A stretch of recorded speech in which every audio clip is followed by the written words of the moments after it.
Part 1 से। तो part 1 से C2E4 D4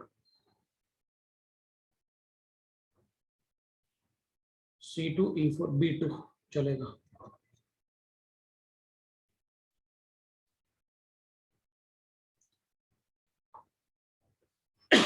exercise A1 A3 examples. ये क्या पार्ट एक्सरसाइज 1 के पार्ट 1 का A1 A3 B3 C2 लिखा, C4 लिखना है, D4 लिखा, A1 A3 B1 C4 C5 D2 B1 C4 लिखा है, C5 लिखना है और D2 C1 C6 C1 C6 लिखा, C2 3 6 2 3 and 6 सी में बड़े डाउट्स आ रहे हैं, क्या बात है। E3 ठीक है, चल शुरू करता हूँ। E1 भी है, E1 भी कर लेंगे अपन।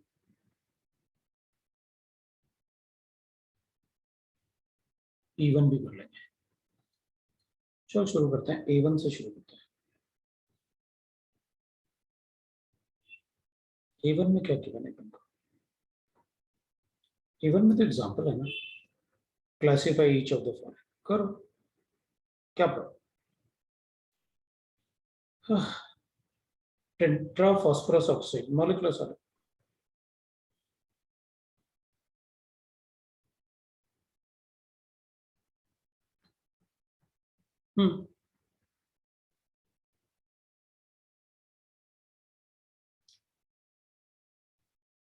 जिन बच्चों के डाउट्स नहीं है या जो डाउट पहले कर चुके हैं वो लीव कर सकते हैं, आज सिर्फ डाउट्स होंगे।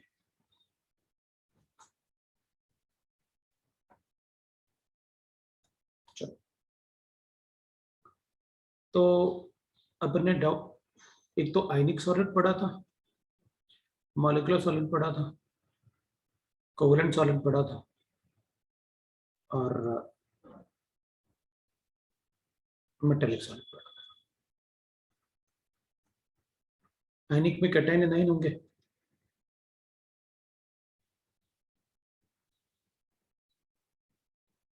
रुको डाउट्स कर लेते हैं पहले। कैटायन एनायन होंगे, मॉलिक्यूलर सॉलिड में छोटे मॉलिक्यूल्स होंगे, इसमें जॉइंट मॉलिक्यूल होंगे कोवेलेंट में, और मेटेलिक में मेटेलिक बॉन्ड होना चाहिए। तो P4O10 is a molecular solid. Graphite is a giant molecule.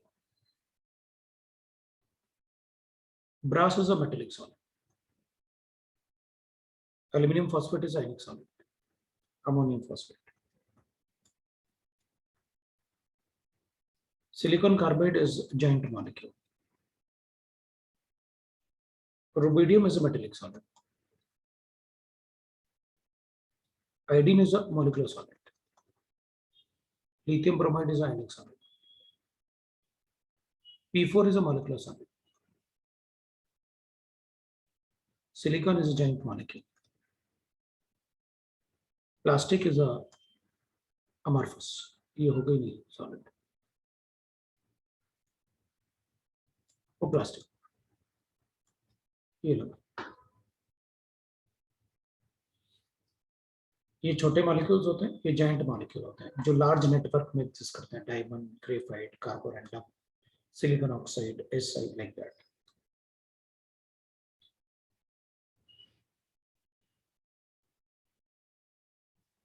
A3 में वाटर क्रिस्टलोग्राफिक पैरामीटर्स, हाँ तो बनाया था ना अपने कैमॉट वगैरह वो सब। A3 वाला तो बहुत बड़ा पार्ट है ना, कैमॉट है ना, और मोनोक्लिनिक ट्राइक्लिनिक, हाँ तो बताओ ना उसमें भाई। यूनिट सेल अपन को पता है, क्रिस्टलोग्राफिक पैरामीटर्स मतलब एंड सेंटर किसका होगा, बॉडी सिंपल क्यूबिक किसका होगा, दैट्स कॉल्ड क्रिस्टलोग्राफिक। तो वो तो मैंने पढ़ा था ना। A3, so कैमॉट 312 41 21, एज लेंथ सारा कुछ पता है, एंड सेंटर किसका होता है, एक ओम, तो वो सारा पार्ट उससे करो A3 में, ये तो करने काफी अच्छे से पढ़ा। B2 की बात करते हैं, B2 में अपन को गिवन है दैट इज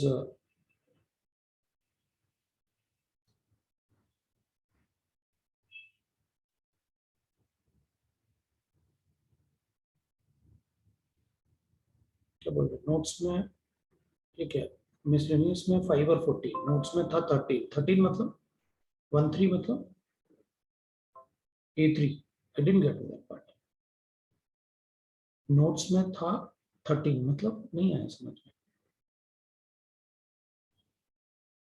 नोट्स में था 13 मतलब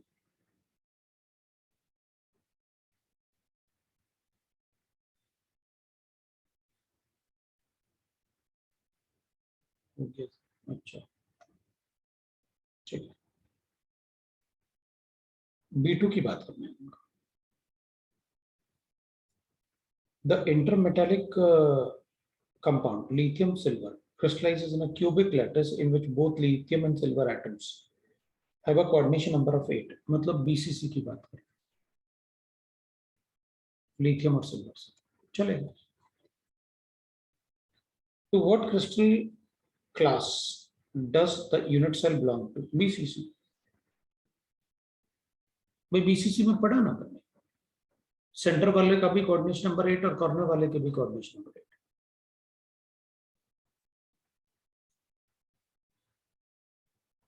कहीं भी प्लेस करो।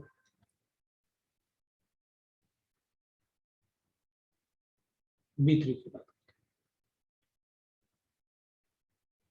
chromium crystallizes with the body centered cubic unit cell, ठीक है, the unit edge length is found to be given to us, ये मुझे गिवन है कितना 287 picometres. Calculate the atomic radius, ठीक है, what would be the density of this, तो atomic radius तो अपन को पता है, बॉडी डायग्राम में √3a is equal to 4r, so √3 into 287 divide by 4 is equal to r, ये एटॉमिक रेडियस आ गया for BCC, you know that √3a is equal to 4r, body diagonal से कैलकुलेट करता है मैच लगता है, और डेंसिटी कैलकुलेट करना है तो भी know that Z effective into atomic number of chromium, na 2 होंगे chromium atoms, atomic weight divided by Na into AK, Z2 है, chromium कितना 52 होता है, डिवाइड बाय Na आपको पता है, और पिकोमीटर्स ना A क्यूब,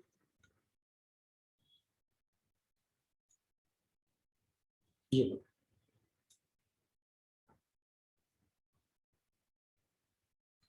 लिख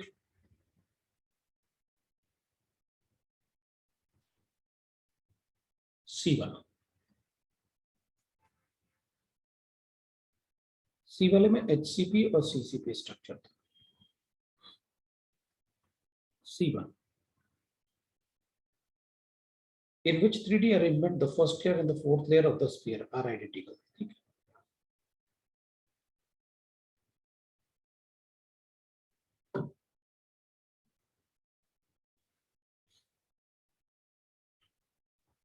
arrangement of atoms in unit cell, SCP unit cell में 4 एटम्स, उनके ऊपर फिर 4 एटम्स, उनके ऊपर फिर 4 एटम्स, फिर 4 एटम, इस टाइप से होता है, सो दैट इज ए मतलब A मतलब 4 एटम का layer, in BCC there is 4 atoms on one side centre में एक एटम होता है, फिर 4 एटम, फिर एक एटम, फिर 4 एटम ऐसे. So write that AB type. BCC में क्या होता है, मतलब सेंटर में एक एटम होता है, चारों एटम इस तरफ और 4 एटम इस तरफ. तो 4 एटम को अपन ले लेते हैं इधर, और फिर एक एटम, फिर 4 एटम, फिर एक एटम, फिर 4 एटम, ऐसे लिखेंगे बीसीसी. एफसीसी, एफसीसी में the layers are like this: 3 2 1, फिर 3 2 1, इस टाइप से होता है. So A B C type इस टाइप से होता है. HCP में that is 7 atom, 3 atom, 7 atom, 3 atom, 7 atom, 3 atom, just like this. So AB type.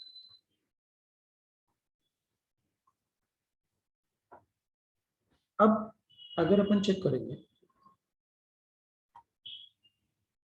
तो इसमें तो कोई प्रॉब्लम नहीं अपन को समझने में. एफसीसी में भी पॉसिबल आपको थोड़ा सा समझने में प्रॉब्लम. क्या करना है, क्योंकि इसमें तो 4 एटम, उसके ऊपर फिर 4 एटम, फिर 4 atom, square SCP simple cubic पता है. एफसीसी की बात करते हैं.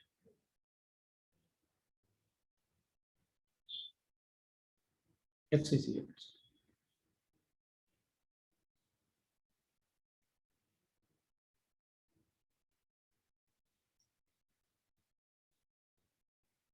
so FCC unit cell में you know that. तो in FCC unit cell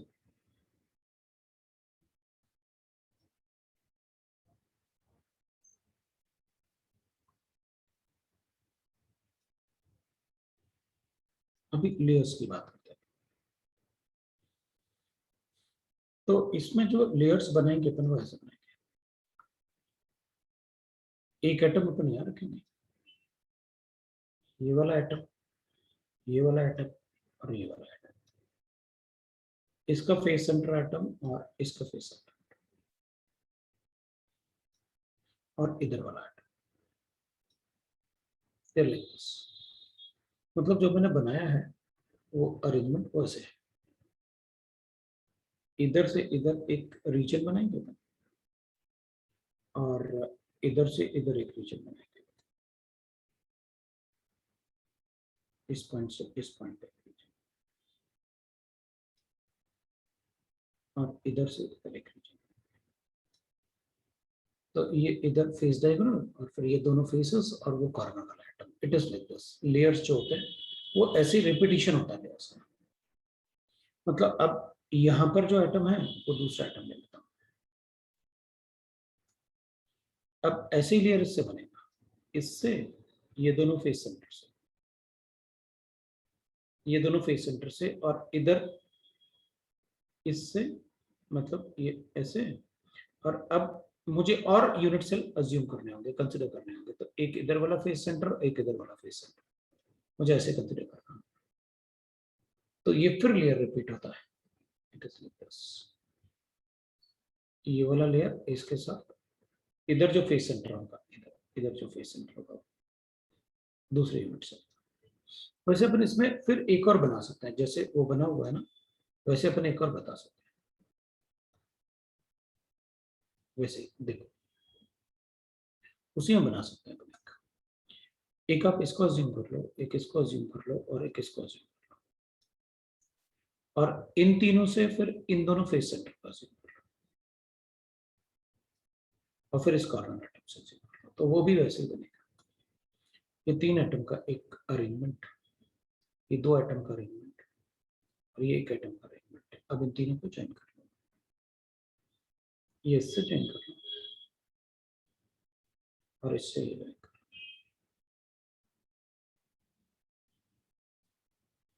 that is इस वाले एटम को हटा दो, इस वाले को. तो अगर आप देखोगे तो ऐसे लेयर्स में अरेंजमेंट, वही लेयर्स में अरेंजमेंट का रिपीटेशन होता है.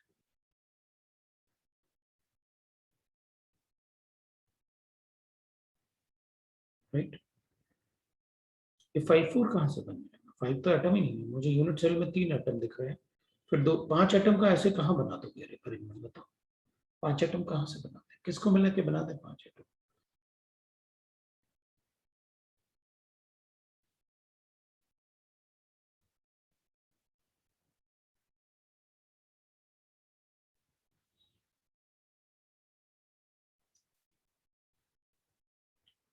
तो मैं ब्लैक वाले को हटा रहा हूँ, क्योंकि ब्लैक वाला अपन को फालतू में मतलब ऐसे ना थोड़ा सा नहीं तो और होगा। तो अपन इस टाइप का एक अरेंजमेंट बनाया है, और इधर जो रीजन है ये वाला शेडेड रीजन, ऐसे ये शेडेड रीजन होगा। आपको शेडेड रीजन वैसे बना भी नहीं सकते अपन, लेकिन ये रीजन जो होगा वो शेडेड रीजन होगा।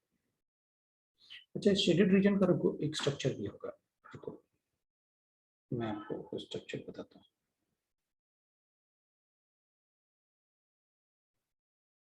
शेडेड रीजन का एक स्ट्रक्चर भी होगा, क्योंकि काफी सारे क्वेश्चन होंगे ना, उन क्वेश्चन में कहीं तो मुझे मिल ही जाएगा शेडेड रीजन।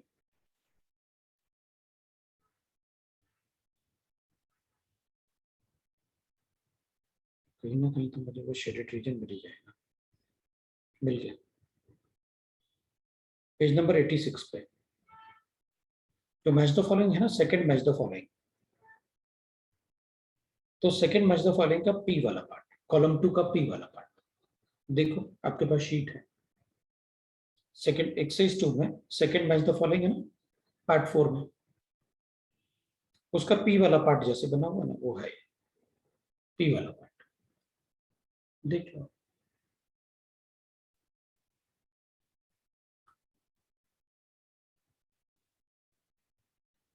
तो वो लेयर्स ऑफ अरेंजमेंट, तो ऐसे ही लेयर्स ऑफ अरेंजमेंट हो जाएंगे। अपन इसमें ये नहीं बोल सकते कि मतलब कि भाई ये 5 नीचे वाले ले लो, फिर ऊपर वाले 4 ले लो, फिर 5 ले लो, नहीं। बिकॉज जब लेयर ऑफ अरेंजमेंट होते हो ना, तो लेयर ऑफ अरेंजमेंट में हमेशा मतलब distance between the all atom must be 2r।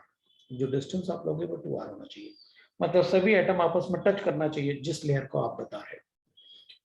अगर आप ये 5 एटम की बात कर रहे हो कि ये 5 एटम तो ये वाले एटम आपस में टच नहीं करते, इसलिए मैं उसको लेयर में नहीं कह सकता। मुझे सारे एटम आपस में टच करने चाहिए, उसी को लेयर में सकता, तो वहां से बता सकता हूँ मैं। पेज नंबर 86 पे था वो एक,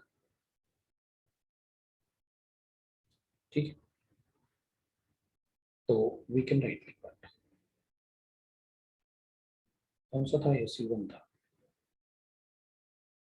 हाँ, तो C1 में we can write like this कि भाई एक ये जो रीजन है ना, ऐसे ये रीजन है, तो ये 3 एटम्स, 1 2 3, और ये 2 फेस सेंटर एटम्स और ये कॉर्नर एटम, सारे ऐसे ही बनते हैं। फिर इससे फिर ऐसे ही बन जाएगा 1 2 3, और इधर 1 2 3, तो ऐसे ही मतलब स्लांट में वो सारे के सारे बने हुए आते हैं पैकिंग। सो अब इसमें पूछा अपन से 3D arrangement in the first layer and the fourth layer are C. तो इसका first layer and the fourth layer are C, FCC की बात करें, first layer and the fourth layer are C. अब इससे अपन एक और चीज बोल सकते हैं कि कभी भी अगर सेम टाइप का लेयर, देखो इनमें कभी भी सेम टाइप का लेयर नहीं रिपीट होना। अगर सेम टाइप का लेयर रिपीट होता है ना, तो पैकिंग फ्रैक्शन बहुत कम होता है।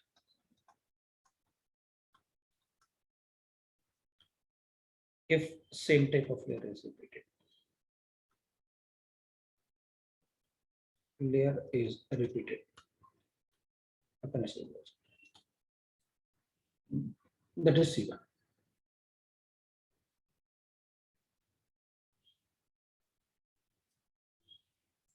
C2 में अपन कहेंगे सी के C1 पूछा है, C2 C3 भी है, 4 5, अरे सारे ही पूछे C में तो, और सबसे ज्यादा अपन ने यही पढ़े C2। metallic magnesium has a hexagonal structure, metallic magnesium has hexagonal structure।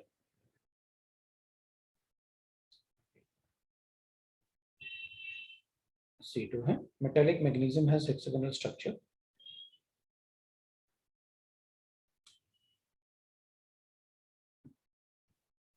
Hexagonal close pack structure with the density of 2, उसकी डेंसिटी मुझे गिवन है, HCP structure. Assume that magnesium atoms are sphere of radius r. 74.1% of the space is occupied by atoms.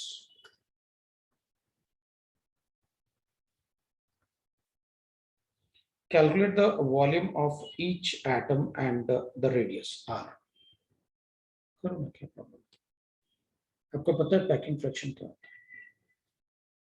Z effective into 4.3 pi r cube divided by volume of hexagon. Volume of hexagon. और density क्या होता है? Z effective into atomic weight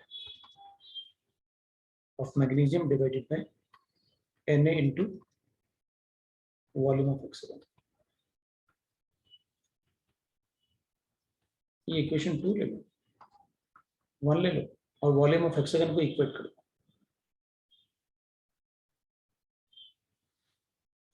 इधर volume of hexagon आएगा तो लिखूंगा Z effective into 4/3 pi r cube divided by 0.741 equal to, इधर लिखूंगा तो Z effective into atomic weight divided by Na into density, cancel कर दो। ये 24 को पता है, इसमें D मुझे पता है, D मुझे पता है, एटॉमिक वेट मुझे पता है, R कैलकुलेट करता हूँ। सो 4/3 pi r cube is equal to 0.741 into 24 divided by Na into D 1.7, अब 1.74 है। एक मिनट में, अब इसमें अपन से क्वेश्चन जो पूछा है उसने, calculate the volume of each atom. हाँ, तो वॉल्यूम ही कैलकुलेट करना है, वॉल्यूम ऑफ ईच एटम, मतलब उसने यही पूछा है पहले तो वॉल्यूम कैलकुलेट कर देते हैं ईच एटम, और उसके बाद रेडियस कैलकुलेट कर देना। वॉल्यूम तो यही पूछा है, वॉल्यूम ऑफ ईच एटम, ये वन एटम का वॉल्यूम तो यही पूछा है, कैलकुलेट कर दो। और क्या, क्यों नहीं आएंगे? कितना इजी कैलकुलेशन तो है, कहाँ है कैलकुलेशन? ये वैल्यू कैलकुलेट कर दो, 0.741 into 24 divided by 6 into 10 to the power 23 multiplied by 1.7। ये कैंसिल कर लो, ये अगर चेक करोगे तो 41 है ना, तो ऑलमोस्ट 2 टाइम्स जाएगा, 2 टाइम्स से थोड़ा,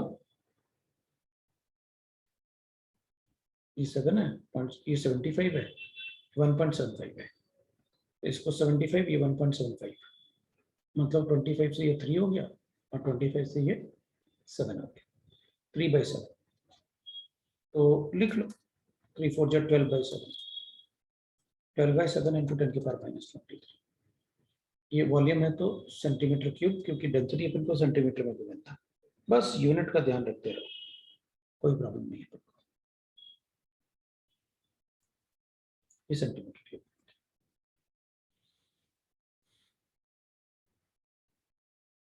राइट।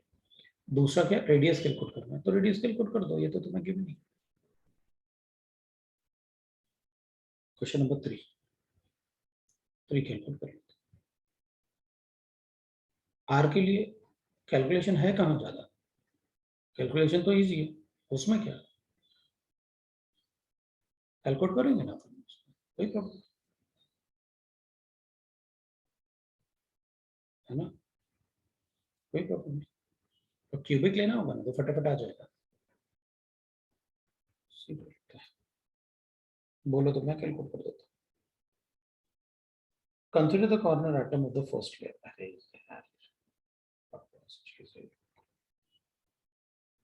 कर्सर में हाथ लगता है, वो इधर उधर पूरा चला जाता है। एक मिनट वाले उसमें करता हूँ। तो भी जाएगा इधर उधर, आप कुछ भी कर लो। मेरे पास गिवन है, consider the corner atom first layer of HCP unit cell, alternate AA layer, find the identical atoms third layer with respect to the distance from the atom. Thus arrange the distances in the ascending order. ठीक है ना, ये hexagon बनाना पड़ेगा, hexagon है नहीं इसमें, hexagon का shape नहीं है इसमें। चलो बनाएंगे अपन, और क्या, थोड़ा जल्दी बना लूंगा। हेक्सागन बनाते हैं, तो हेक्सागन बनाने के लिए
हेक्सागन है, अपन का एटम पूछा है, एटम 1 इज 10, एटम 1 इज 10। अब इससे डिस्टेंस है A B C D E F और अंदर G। So A B C D E F and G क्या बताना है उनको, अपन को बताना था फाइंड द आइडेंटिकल लेयर्स। हाँ ठीक है, arrange the distance in ascending order. ठीक है, पहले तो अपन को आइडेंटिकल डिस्टेंस ही बताने कौन कौन से। एक तो आइडेंटिकल डिस्टेंस ये वाला हो जाएगा, यहाँ से यहाँ वाला, और एक ही वाला हो जाएगा,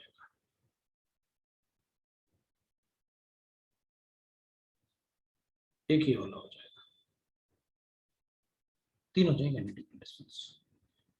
वो क्यों, तो अपन कहेंगे देख भाई, अगर तुम इसको चाहो ना तो इसको तीन इक्वल पार्ट में डिवाइड कर सकते हो आप।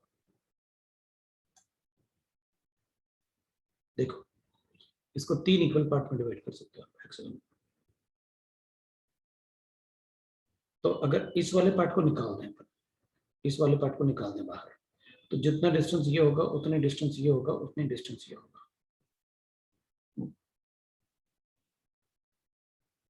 देखो ना, इक्वल स्क्वायर जैसे निकल रहे हैं, रोम्बस जैसे, तीन बनेंगे।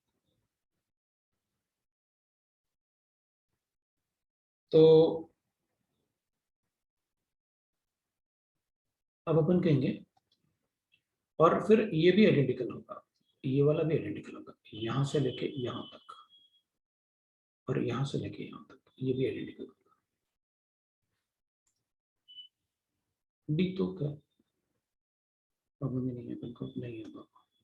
तो अपने पास एफ आ गया, जी आ गया, और ये बी आ गया, तीन एक जैसे होंगे और दो एक जैसे होंगे, मतलब दो जो होंगे ना ये वाले, दो एक जैसे होंगे,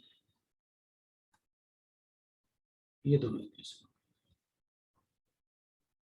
अब क्या चाहिए उसको, डिसेंडिंग ऑर्डर में, तो हाँ पता है ना अपन को, ये वाला डिस्टेंस जो होगा 1 से बी का डिस्टेंस जो होगा वो छोटा होगा 1 से सी का डिस्टेंस, छोटा होगा 1 से डी का डिस्टेंस, ये हो जाएगा।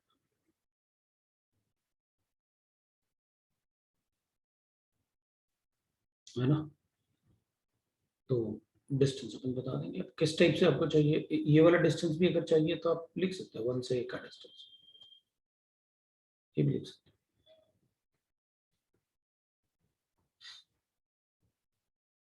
ये लिख सकते हैं हेक्सागन में। C4 की बात करें,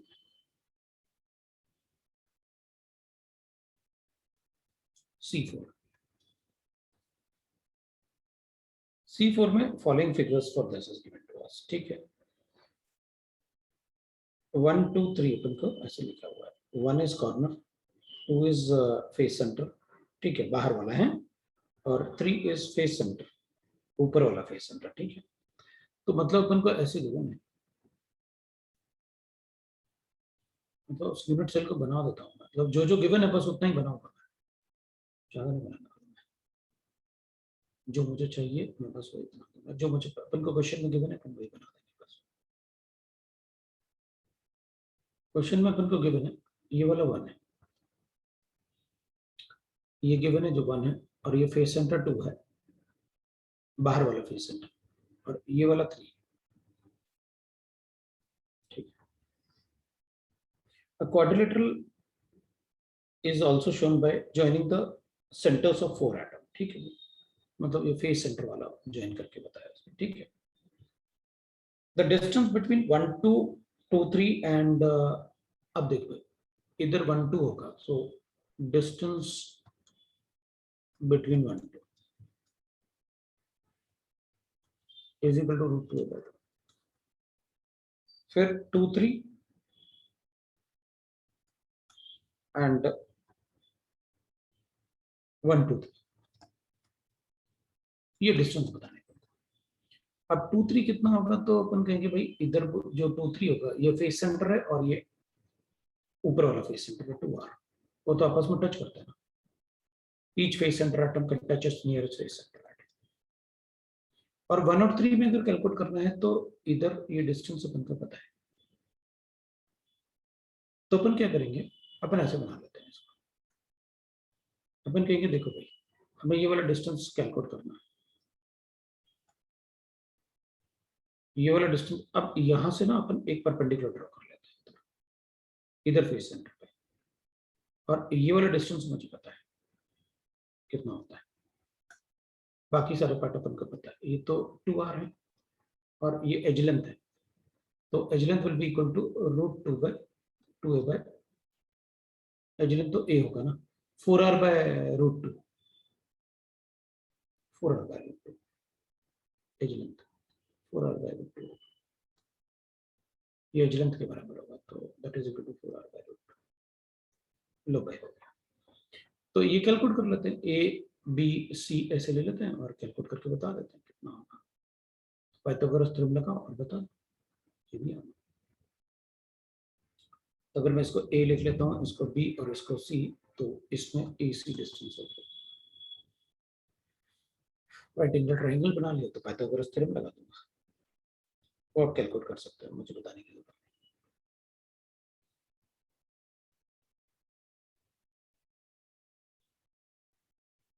नहीं, right.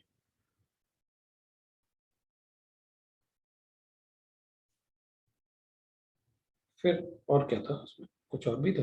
The shape and the dimension of the quadrilateral is octahedroid बनाता है, और जो शेप बता रखा है आपने ये वाला, ये जो होता है यहाँ पर अपन ने एक स्क्वायर बना रखा है, एक बाहर वाला फेस, इधर वाला, इधर वाला और इधर वाला, तो ये स्क्वायर बनता है पूरा, आपस में टच करेंगे, each face centre will touch it's nearest face centre atom, तो स्क्वायर बनेगा। C4 सबसे ज्यादा तो हमने यही वाला पार्ट पढ़ा हुआ है, फिर भी पता नहीं। FCC C5 aluminum crystallizes in a cubic system with the edge length of this, so A मुझे given है 4 angstrom, the density of the metal is given to me, so D मुझे given है इसमें 12/16 AMU given है पर angstrom limit, Q चलेगा, और भी अच्छी बात है, कोई कैलकुलेशन नहीं होगा। Determine the type of unit cell and calculate the radius of aluminium, हाँ तो ठीक है ना, ये एंगस्ट्रॉम यूनिट में गिवन है, ये एएमयू में गिवन है। तो D will be equal to Z effective into atomic weight divided by Na। ये AMU होता है, ठीक है। अगर AMU में गिवन है तो फिर इसकी जरूरत नहीं है ना, डिवाइडेड बाय AQ। डेंसिटी मुझे जो गिवन है ना, अब आप यूनिट और डायमेंशन चेक कर लो। डेंसिटी मुझे गिवन है 12/16 AMU डिवाइडेड बाय एंगस्ट्रॉम का क्यूब। तो ये Z इफेक्टिव कैलकुलेट करके बता दूंगा कि ये क्या है। एटॉमिक वेट 27, AMU ले लेता हूँ डिवाइडेड बाय, तो Na की जरूरत नहीं है फिर, और डेंसिटी आपको गिवन है, A आपको गिवन है 4, 4 का क्यूब ले लो, ये लो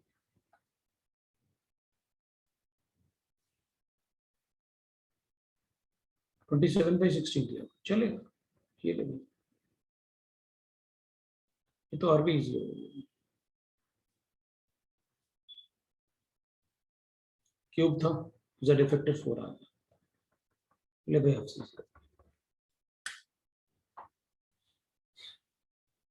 कैलकुलेशन भी इजी हो गया।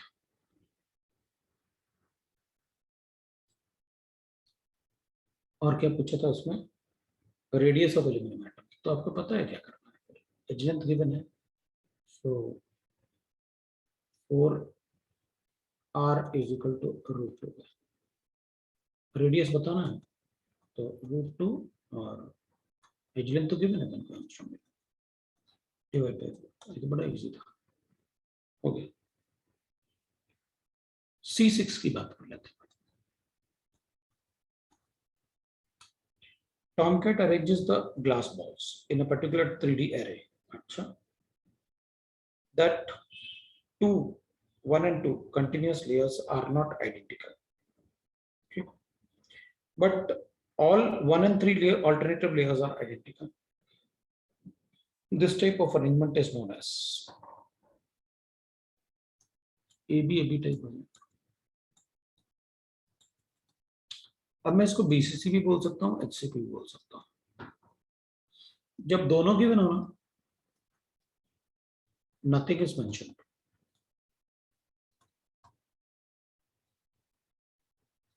Then always assume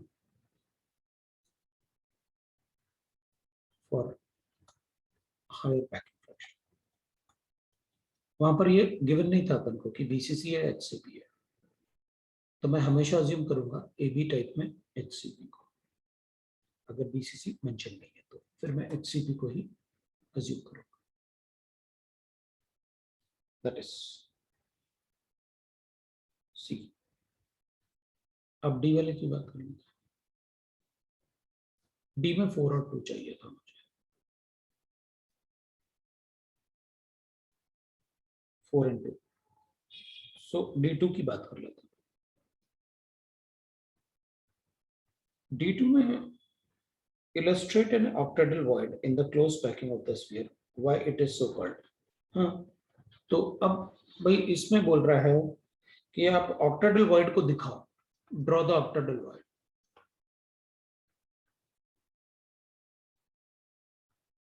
बता दो इन FCC, नहीं कर सकते क्या, बताया तो है मैंने। And why it is called, because of its 8 phase, it is called octahedral, it is octahedral। तो ड्रॉ करके दिखाओ ना, क्या प्रॉब्लम है इसमें, पता नहीं किसने पूछा, मुझे नहीं समझ में आया इसने क्यों पूछा, इसे तो मैंने काफी बनाया हुआ, एक ही बना के दिखा, कितना सारा तो बनाया मैंने।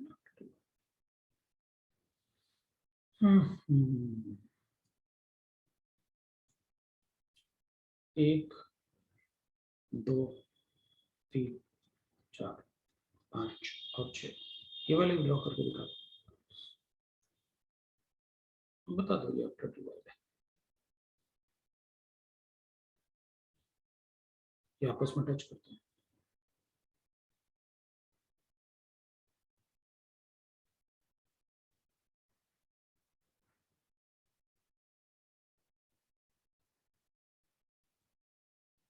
बन गया ऑक्टेड्रल।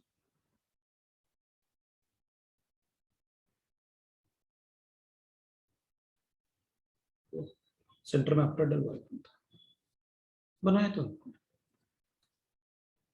डोंट नो व्हाई, मतलब क्यों क्यों पूछ रहे हैं। D4 की बात करते हैं।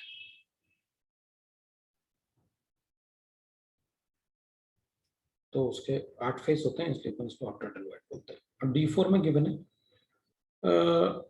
what is the number and the closest distance between the two octahedral void and two tetrahedral void in FCC?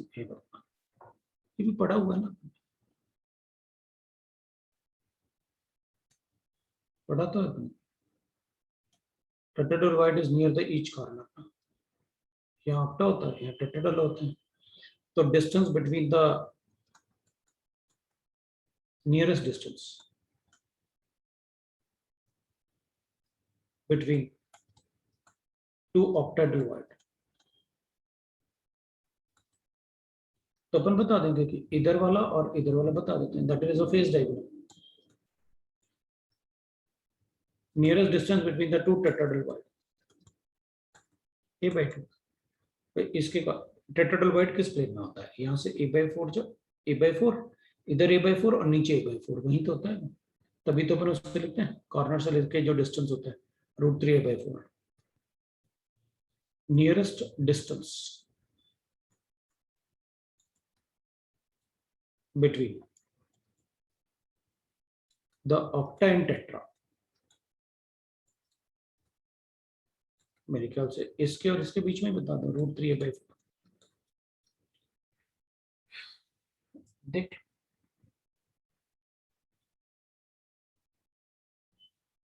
what is the number of closest distance between the two octahedral voids and two tetrahedral void in FCC? ये distance है। और octahedral void कितने होते हैं? 4। tetrahedral void कितने होते हैं? 4। ये किसमें पूछा है अपन, तो हो गया अपना।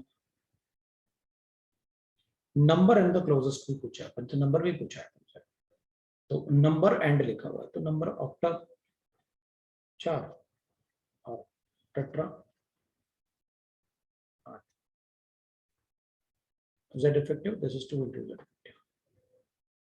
तो ये तो समझ में आया कि जिसने ये क्वेश्चन पूछा होगा ना, वो क्लास से भाग गया होगा, या तो एब्सेंट रहा होगा ना। ठीक है, ऐसा होता नहीं है कि भाई तुमने, ऐसा कुछ भी नहीं होगा जो तुमने क्लास में नहीं पढ़ा। अब ई सेक्शन को देखते हैं क्या है। ई सेक्शन में 1, 3 एंड 4 P1 है, 3, 4 भी लेना। Even में अपन का गिवन है, suggest the port that is probable structures of the unit cell of the each length with the help of given data। तो बता दो यार अपन को, केटाइन और एनाइन का रेडियस गिवन है, तो RB BR गिवन है, तो रेडियस रेशियो केटाइन अपन एनाइन करते हैं ना, 1.48 डिवाइडेड बाय 1.94,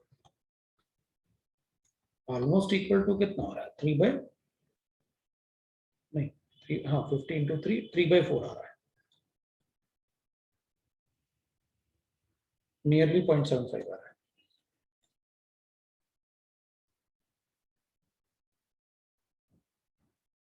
BCC है ना, BCC मतलब सीजियम क्लोराइड है। इसमें कुछ आंसर्स गिवन है बनना, BCC टाइप, तो अपन बोल सकते हैं इसमें सीजियम क्लोराइड है।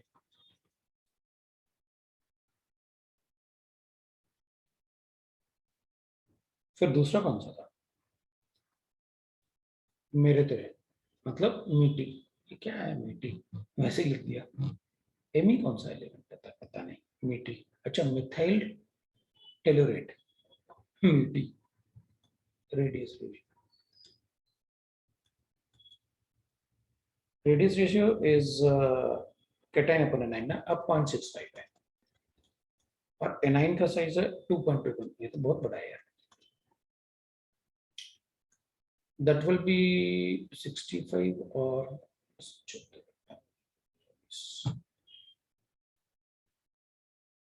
1/4 से भी छोटा आ रहा है,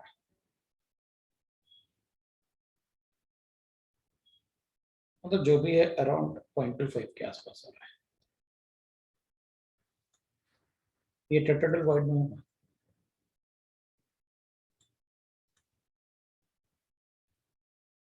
कैटाइन बहुत छोटा है, टेट्राहेड्रल में होगा। Zinc sulphide type, zinc blende type. बाकी अपने आप बताओ।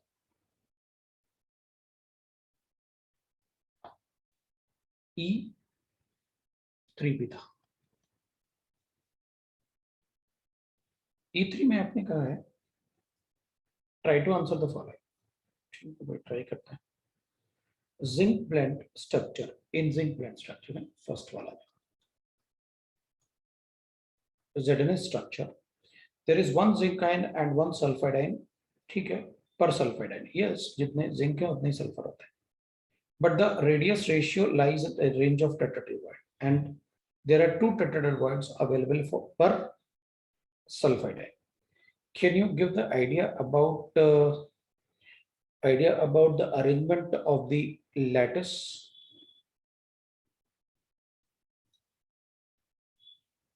जिंक सल्फेट बताया तो आपने, sulphide ion forms of CC and zinc ion in alternate tetrahedral.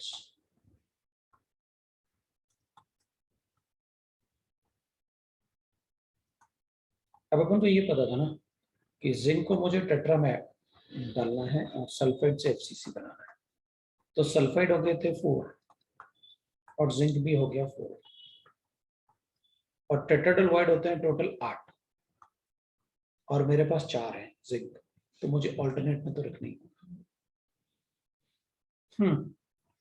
What is the striking difference between the fluoride and anti fluoride? देख भाई, फ्लोराइड में CaF होता है, cation form FCC and A9 in octa, नहीं इन tetra. और anti fluoride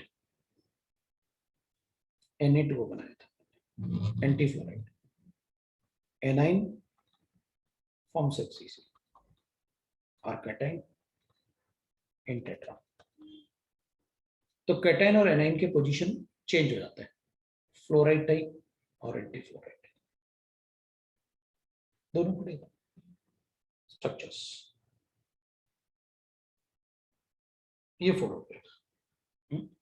3, अच्छा 4 वाला भी नहीं बताया, 4 वाला बताना है। E4 की बात करेंगे तो देखते हैं क्या है, कोई कुछ पूछ रहा है देख लेते हैं। E1 का D, अरे भाई रुक जाओ। KBr crystallizes in NaCl type structure, ठीक है, KBr को NaCl स्ट्रक्चर में बनाना है आपको, ठीक है, rock salt type. K positive का रेडियस मुझे पता है,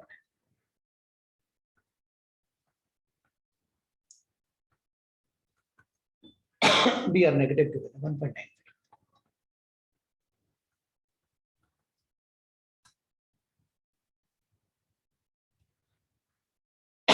how many Br and K ना, ठीक, तो 4 K होंगे और 4 Br होंगे, क्योंकि NaCl में अपन मॉलिक्यूलर फॉर्मूला तो Na4Cl4 होता है, एम्पिरिकल फॉर्मूला अपन NaCl होता है।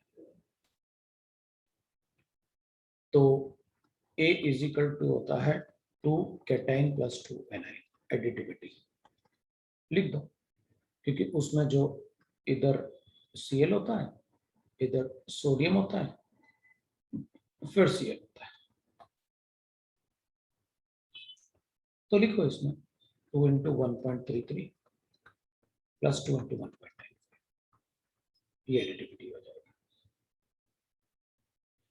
Calculate the density of perfect crystal. अब एज लेंथ आ गया तो डेंसिटी भी बताना,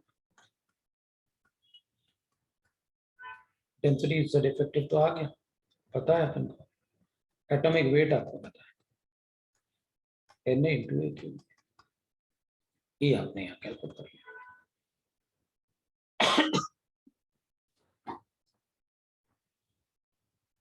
what is the minimum radius ratio, अपन को फोर्थ वाला पार्ट बताना है। Radius ratio needed to prevent anion anion contact, ठीक है भाई। तो इसमें अपन कहेंगे जो कैटायन होता है वो 1.33 है, ये 1.95 है।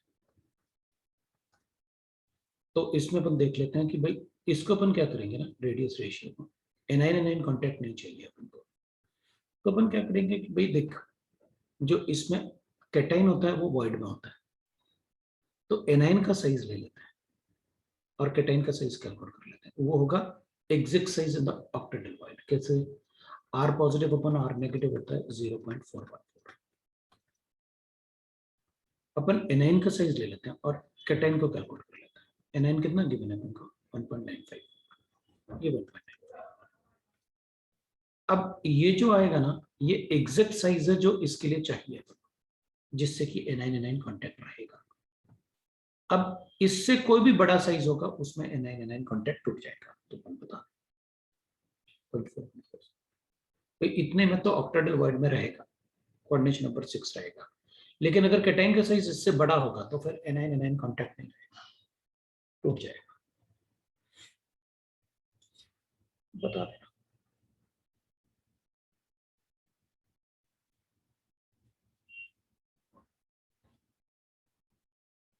ठीक है, अब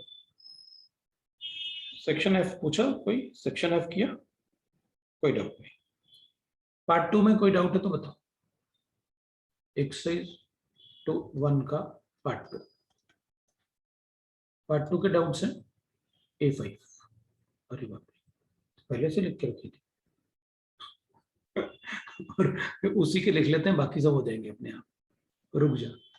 A का 5, B का 4, 5, 6, C का 2 and 8, 10, 11 भी है, भूलना नहीं सर, 10, 11 भी है, और D का 4 and 6, और F2, F4, 6 का फर्स्ट वाला पार्ट, और F में F2, F4,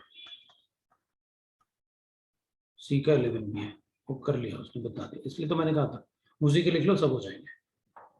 ठीक है भाई। अब A का 6, अरे यार ये अपना शंकर भाई ना, B3, B2, ऐसे थोड़ी होता है यार कि जो बचे हुए हैं वो मैं पूछ लेता हूँ। 2 and 3, C का, अरे यार ऐसे थोड़ी होता है कि जो बचे हुए हैं वो मैं पूछ लेता हूँ। इसने वही पूछे जो मतलब दूसरे ने नहीं पूछे, गलत बात है, तो चीटिंग कर रहा है।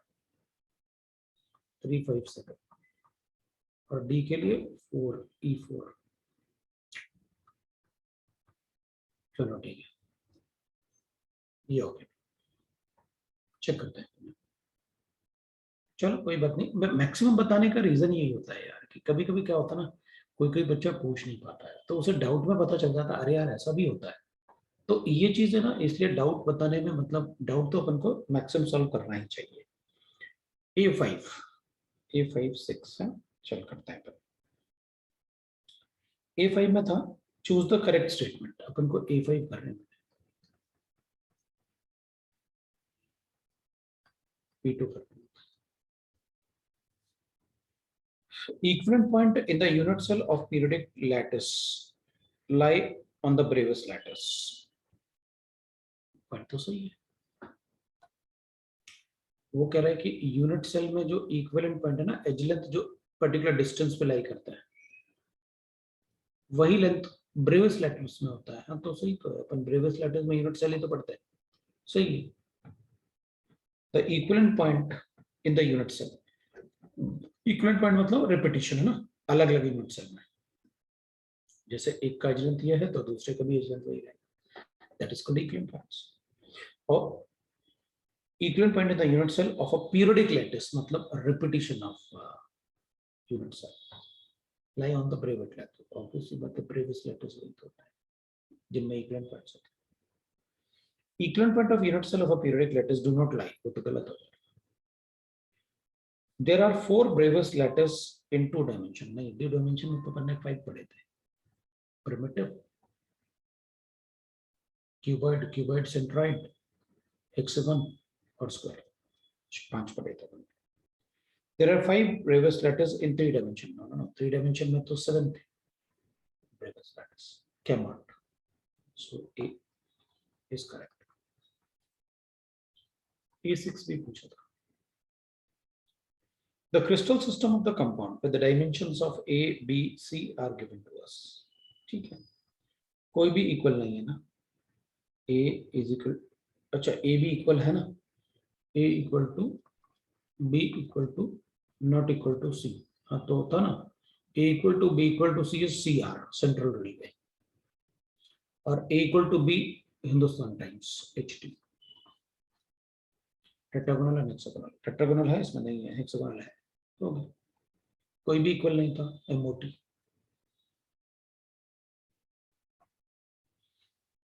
B का 4, 5, 6.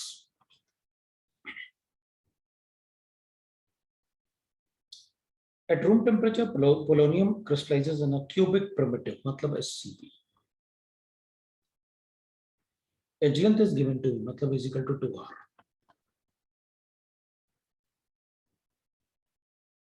Calculate the theoretical density of polonium. हाँ तो उसमें क्या है? Density calculate कर दूंगा. Z effective into atomic weight. आपने A is equal to 2R दे रखा, N into A. अब इसमें क्या बताऊं मैं? कैलकुलेशन बताऊं.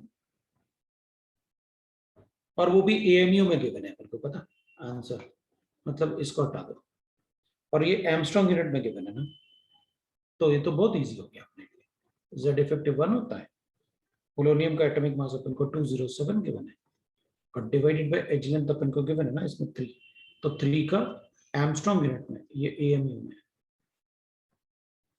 और एमस्ट्रॉन्ग यूनिट में क्यूब ले लो. तो 207 MU divided by 27 into Q. कैसे लिखना है मुझे? इनमें से कोई भी आंसर नहीं है तो इसका मतलब है इसमें से कुछ कैंसिल हो रहा है. कर दो. साफ साफ दिख रहा है 2 से जा रहा है, 3 से जा रहा है ना. कर लो. अभी बताया था मैंने 5 वाला. अब इसमें ना B5 वाले में गिवन है अपन को lithium crystallizes in BCC. How many next nearest neighbors does the lithium have? Next nearest neighbors does lithium each lithium have? तो चलो ठीक है, नियरेस्ट नेबर और नेक्स्ट नियरेस्ट नेबर बना लेते हैं. तो ये लोग बना दिए. थोड़ा सा बना के देखना पड़ेगा इसमें, तभी आपको थोड़ा सा समझ में आ जाएगा जल्दी से. तो अपन जल्दी से बना लेते हैं. वैसे तो अपने डिस्टेंस वगैरह सब पड़े हुए थे.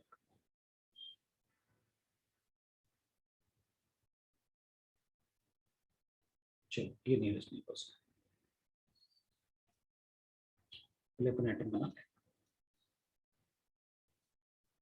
अब इसका इससे डिस्टेंस तो नियरेस्ट नेबर्स होता.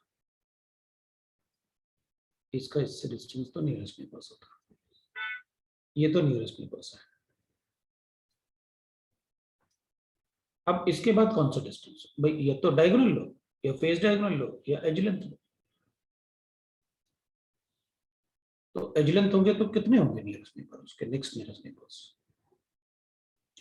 तो अपन कहेंगे इसका एक ये हो गया, एक ये हो गया. सो इसके लिए ये 1 हो गया, ये 2 हो गया, और नीचे वाला 3 हो गया. तो इधर ऊपर 4 हो जाएगा, इधर पीछे 5 हो जाएगा, और इधर पीछे 6 हो जाएगा. 6 हो गया. ये नियरेस्ट था, ये नेक्स्ट नियरेस्ट.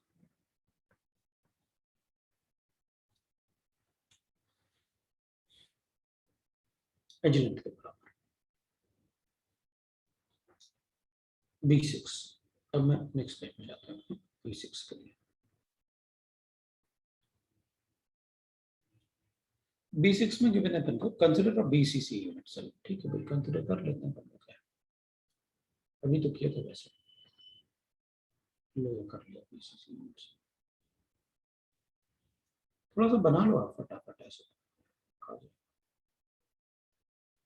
ये लेकर मैं कंसीडर कर लिया. अब क्या करें ये बताओ. DE, DFD, DBD are distance between the successive atom along the edge.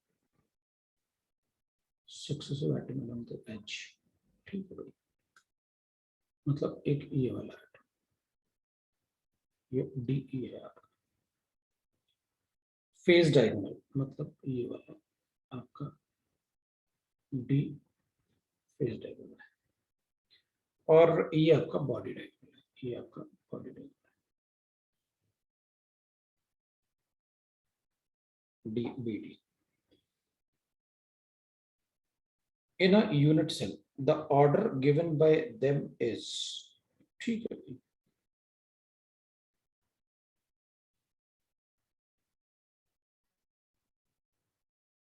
the order given by them is, order मतलब consider the body centered cubic BCC arrangement. So let this the distance between the successive atom located along the edge, phase diagonal and body diagonal respectively. तो बताओ ना इसमें क्या problem है, सबसे बड़ा distance कौन सा होगा?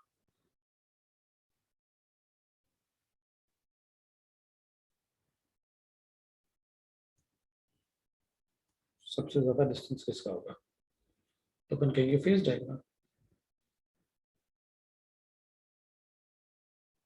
Phase diagonal will be the largest distance.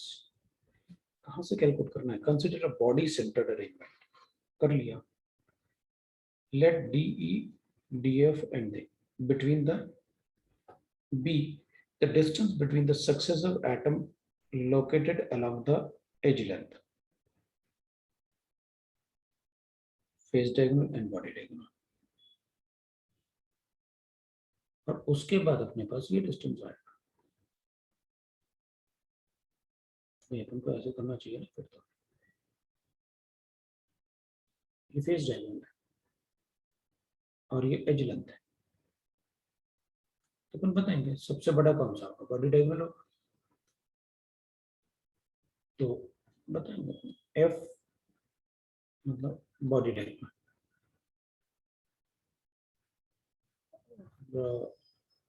D F D phase diagonal, और D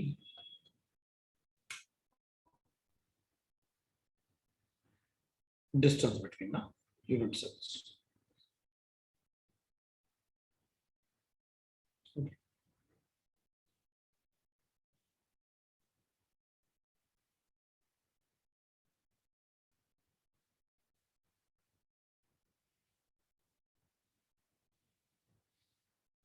Consider the body centered cube. इसका आंसर सी गिवन है। अरे यार,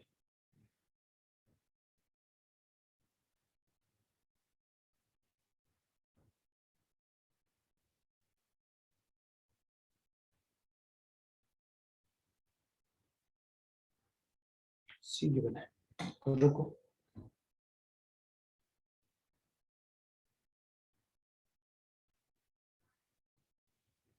Consider a body centered cubic arrangement, कर दिया। Let DE, FD and BD be the distances between the successive atoms located along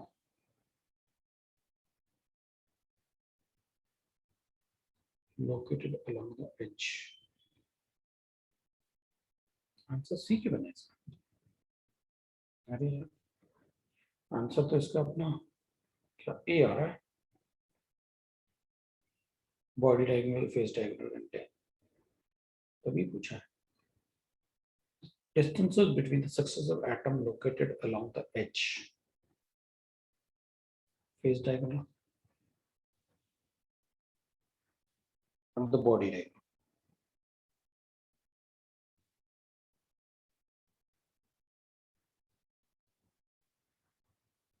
अरे यार सही तो है, गलती मुझसे हुई, गलती मुझसे हुई। इस एटम को क्यों नहीं बना रहे? सबसे छोटा डिस्टेंस तो यही है तुम्हारा।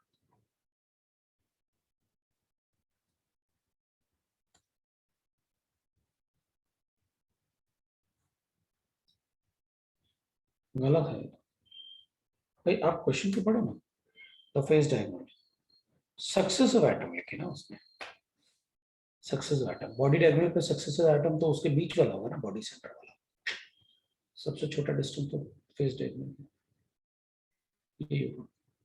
सो D body diagonal less than face diagonal, नहीं D is less than D of face diagonal, ये आंसर है।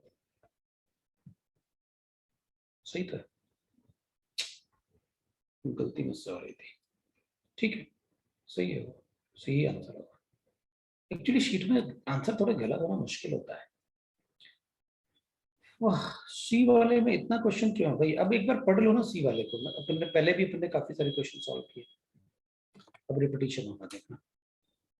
How many number of atoms are completely inside the unit cell? Obvious सी बात है, जेड इफेक्टिव इज 6। तो जो cube बनता है उसमें कंप्लीटली इनसाइड तो उससे कम ही होते हैं ना, तो इसमें 4 थोड़ी होंगे। मतलब अगर अपन लिखेंगे कि इसमें Z effective is equal to 2 centre को ज्वाइन करके, तो हेक्सागन में एग्जैक्टली मतलब अपन कहेंगे कि इक्वल टू 6 थोड़ा मुश्किल है, एग्जैक्टली 6 एचसीबी में, क्योंकि अपन हेक्सागन तो ऐसे बना रहे थे ना।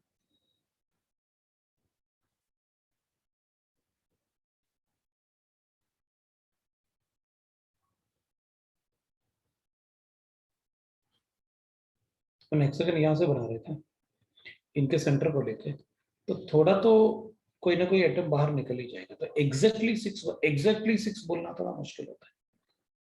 मतलब ये तो आइडियल क्रिस्टल हो गया और no crystal is ideal.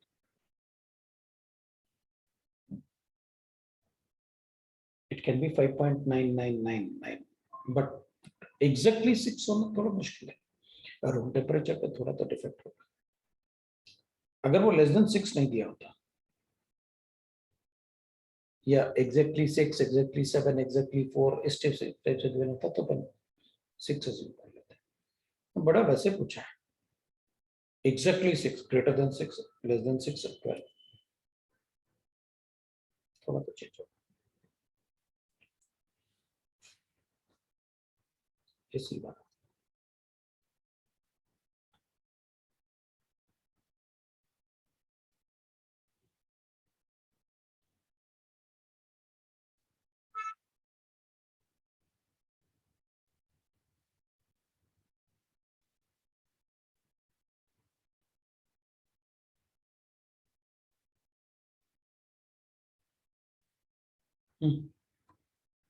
Situ पूछा है तो सीटू की देख।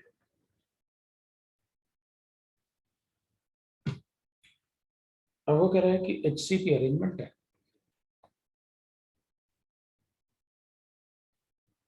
तो 1 लेयर, 2 लेयर, 3 लेयर और 4 लेयर। 3 लेयर के बीच में जो डिस्टेंस होता है वो तो अपना एच होता है, और 2 लेयर के बीच में जो डिस्टेंस होगा वो h/2 होगा। तो ऐड कर दो ना, h प्लस h/2 होगी। h इज इक्वल टू कितना होता है? √2/3 इंटू 4 आ होता है। ठीक है, तो कर दो। Therefore answer is equal to कितना? एक h ले लो, √2/3 into 4r plus √2/3 into 4r multiply 1/2। लो भैया, ऐड करके बताओ।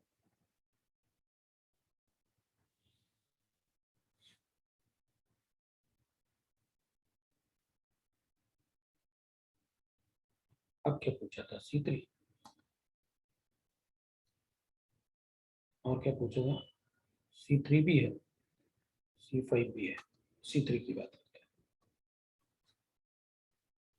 C3 में वॉल्यूम ऑफ एक्स HCP का वॉल्यूम क्या, वो तो अपन सबको पता है, वॉल्यूम ऑफ हेक्सागन,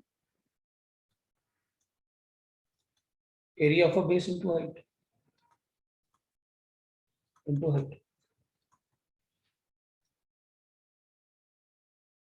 तो लिखो area of equilateral triangle into 6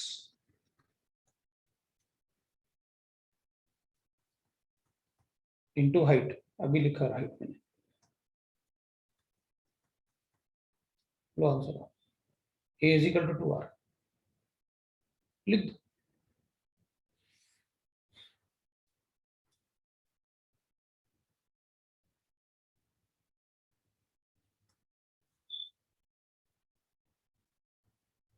C4 तो नहीं पूछा, C5 पूछा है। C5 में हाइट ऑफ द यूनिट से, ये क्या पूछ रहे हो तुम लोग? क्या पूछ रहे भाई? हाइट ऑफ यूनिट से बताया तो, कैलकुलेशन भी बताया मैंने तो क्लास में पूरा। 7, तो 7 वाला तो सी ऑप्शन है ना भाई। वो एफसीसी में मैंने अभी तो बना के दिखाया था C7 थोड़ी देर पहले, कि एफसीसी यूनिट सेल में वो 3 एटम ऊपर, फेस डायगोनल 3 ऊपर और 3 फेस डायगोनल नीचे, आपस में टच नहीं करते। थोड़ी देर पहले बनाया तो था।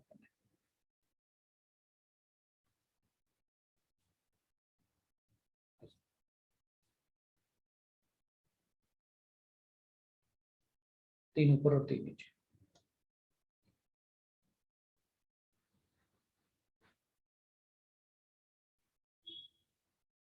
सोचिए, एक, दो और 3 ये आपस में टच करते हैं, 1, 2 और 3 ये आपस में टच करते हैं। बताया था।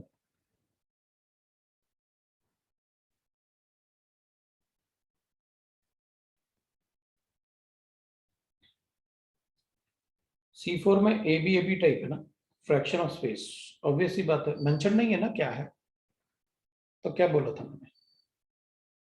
ए बी टाइप में अगर मेंशन नहीं है तो हमेशा C7 पूछा था, 8, 10 और 11 चलेगा। C8 में क्या गिवन है? एक्सियल एज लेंथ पूछा है of copper, copper crystallization FCC. FCC में एज लेंथ पूछा है आपसे, तो आपको पता तो है 4r is equal to, radius given है आपको 4 into 1.28 divided by √2 is equal to, लो भाई आ गया। C10 in a FCC unit cell the number of nearest neighbors to the given lattice point is 12। मैं कोऑर्डिनेशन नंबर भी पूछ रहा है तुम लोग।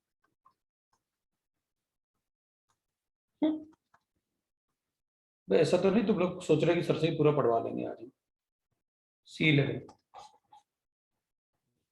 which one of the following schemes of ordering closed pack sheets of equal size pair does not generate closed pack lattice?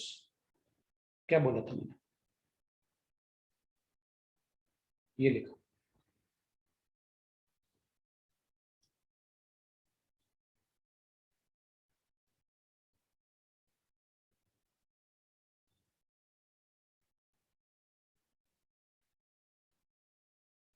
ढूंढो इसमें same layer repeated है। Answer is C. उसमें देखो सेम लेयर रिपीटेड है, B B A B B. अगर same layer repeat होगा तो packing friction कम हो जाएगा, आंसर हो जाएगा। बाकी किसी को भी सेम लेयर रिपीटेड नहीं। अब डी की बात करते हैं, 4 and 6, D4 D6, D4 और D6 था, तो D4 की बात करते हैं। In the closed pack structure of AB type solid, the radius of the cation is 75. What will be the maximum and the minimum sizes of the anion that will form the voids? Tetrahedral, octahedral ले लेना। एक बार 0.225 ले लो और एक बार cation upon anion को आप 0.414 ले लो। तो क्या पूछा था उसने? अच्छा मैक्सिमम साइज पूछा और मिनिमम साइज पूछा, तो फिर अपन इसको नहीं लेंगे, फिर अपन ऐसे, तो ये तो आइडियल साइज थे। एक बार 0.414 ले लो और एक बार 0.732 ले लो, ये लो, ये आ जाएंगे अपने पास। कैटाइन का रेडियस क्या गिवन है?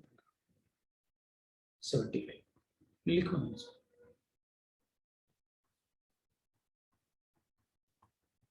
ये मिनिमम हो गया, मतलब ये मैक्सिमम हो जाएगा, बड़ा वैल्यू, ये मिनिमम रेडियस हो जाएगा। लिखो और बताना।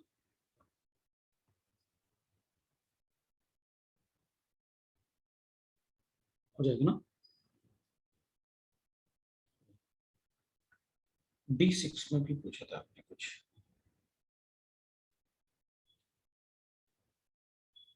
D6 में पूछा था आपने,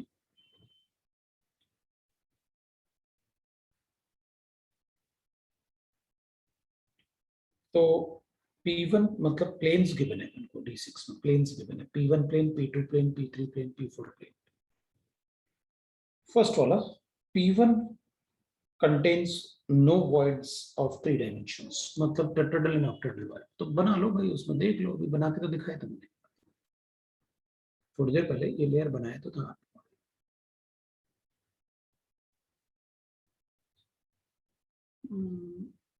अभी थोड़ी देर पहले अपन ने ये लेयर बनाया तो थे।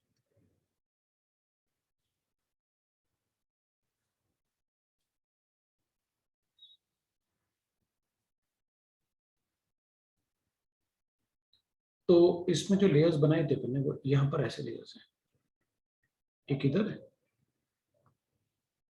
एक इधर है, एक इधर है, एक इधर है, एक इधर है, और एक ऊपर है। मुझे लगता है ये वाला जो लेयर बनेगा ना,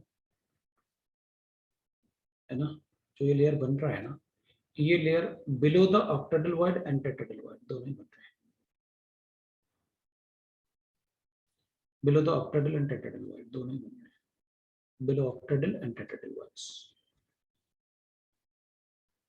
है ना, below octahedral and tetrahedral voids. हाँ दोनों ही नहीं होगा, ऑक्टाहेड्रल भी नहीं होगा ना, ऑक्टाहेड्रल कहाँ से होगा भाई, सेंटर से तो ये जो प्लेन लाई करेगा ना, ये वाला जो प्लेन होगा ये सेंटर से तो नीचे होगा ना, और अगर सेंटर से नीचे होगा तो, हाँ बॉडी डायगोनल से बनता तो अपन बनाते उसको, बॉडी डायगोनल में उसमें होते फिर, तो इसमें टेट्रा भी नहीं होगा, ऑक्टा भी नहीं होगा, दोनों में से कोई भी नहीं होगा। There is no void present in this, ठीक है। तो ये आपका डी था। E4 बताना है, चलिए E4 की बात करें। E4 में गिवन है बनकर in zinc blende the coordination of zinc, हे भगवान, ये +2 है -2, ये टेट्राहेड्रल वॉइड में होता है, coordination number is 0 to 4। E4 पूछा था और बस वही पूछा था, F2 एंड F4। F2 में गिवन है बनकर which of the following statement are correct in context of point defect in the crystals। तो अपन को Schottky defect और Frankel defect दोनों की बात करनी है, in context of defect बोला उसने,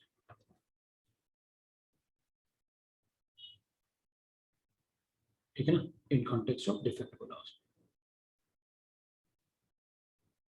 तो AgCl has anionic Frankel defect and CaF2 has Schottky defect।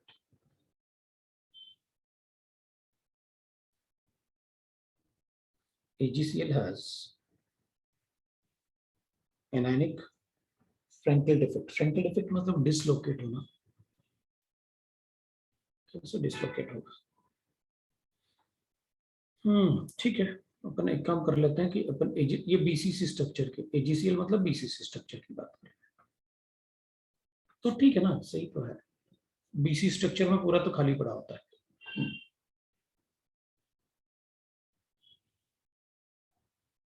BC structure में पूरा तो खाली पड़ा होता है। तो अपन अगर कहेंगे AgCl में Cl और Ag, तो दोनों में से किसी को भी एक्सचेंज कर सकते हैं ना, फ्रैंकल डिफेक्ट हो सकता है, मतलब डिसलोकेट हो सकता है, तो AgCl की जगह जा सकता है, Cl Ag की जगह जा सकता है, वो तो अपन को पहले से पता है। CaF2 है शॉर्टकी डिफेक्ट। CaF2 में F is in the tetrahedral void, तो वो स्लिप होके ऑक्टेड्रल वाइड में आ सकता है, नहीं उसमें फ्रैक्टल डिफेक्ट होगा। तो CaF2 कैन हैव फ्रैक्ट, और इसमें अगर एक फ्लोराइड गायब होगा ना तो उसके बदले 2 कैल्शियम को गायब करना पड़ेगा, इसलिए उसमें शॉर्टकी डिफेक्ट की तो बात ही नहीं करेंगे अगर हमें करना है।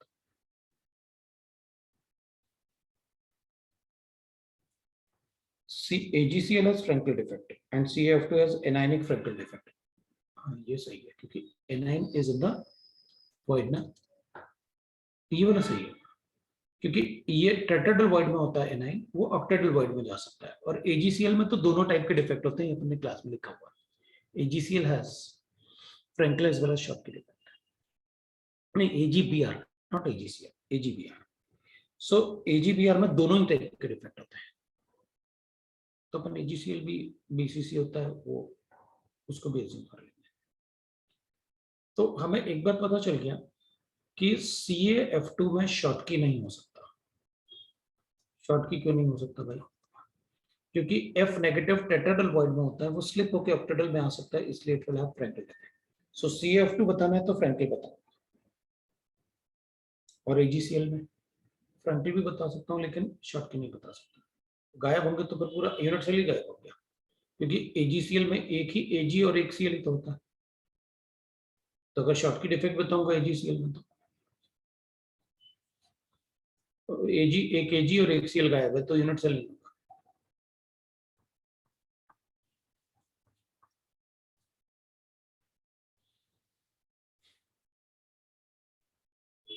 आंसर इज बी, वही रहेगा। F4 भी पूछा है, which of the following is true about the charge carried by P? P type semiconductor मतलब, P टाइप सेमीकंडक्टर मतलब, P टाइप का मतलब हो गया that is charge carried by P type semiconductor. तो P टाइप मतलब बोरॉन को silicon या जर्मेनियम से आप वो कर लो, तो इसके 3 वैलेंस इलेक्ट्रॉन, इसके 4 वैलेंस इलेक्ट्रॉन, तो इसमें एक खाली जगह होगी, खाली जगह होगी इसलिए कंडक्टिविटी बढ़ेगी, लेकिन इनमें चार्ज थोड़ी होते हैं सेमीकंडक्टर में, it will be neutral. All semiconductors are neutral. NN2 type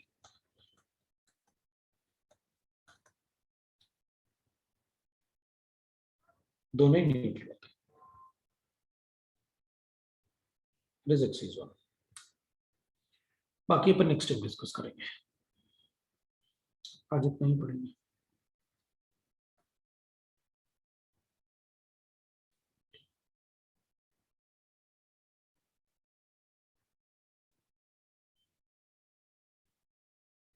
nucleophilicity और बेसिसिटी में डिफरेंस होता है। न्यूक्लियोफिलिसिटी मतलब टेंडेंसी टू डोनेट इलेक्ट्रॉन, और बेसिसिटी मतलब किसी मॉलिक्यूल से टेंडेंसी टू एलिमिनेट प्रोटॉन, उससे प्रोटॉन को रिमूव करना, दैट इज कॉल्ड बेसिसिटी।